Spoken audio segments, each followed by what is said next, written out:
Hi, this is Arthur Carmazzi coming to you from Omdurman in Sudan.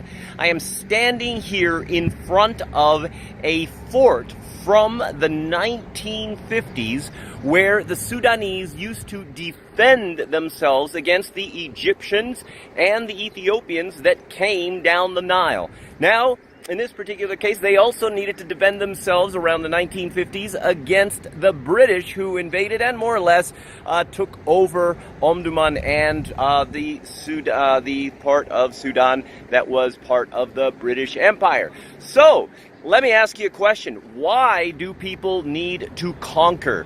What is the psychology behind conquering countries or territories?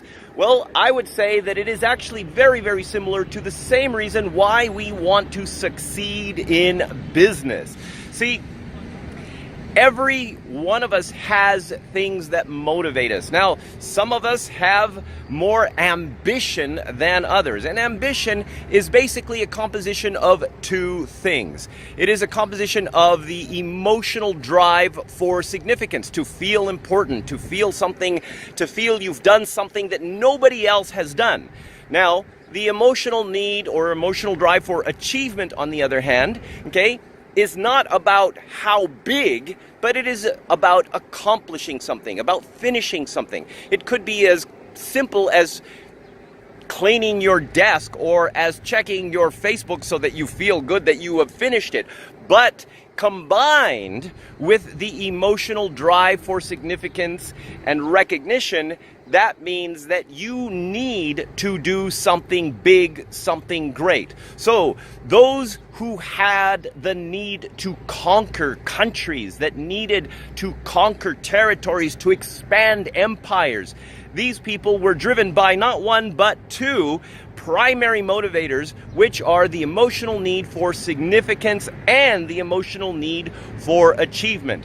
How does this relate to big business? Well, if you're going to do something in business, you need to have that emotional need for recognition. If not, you're not going to do something great. You're going to be average.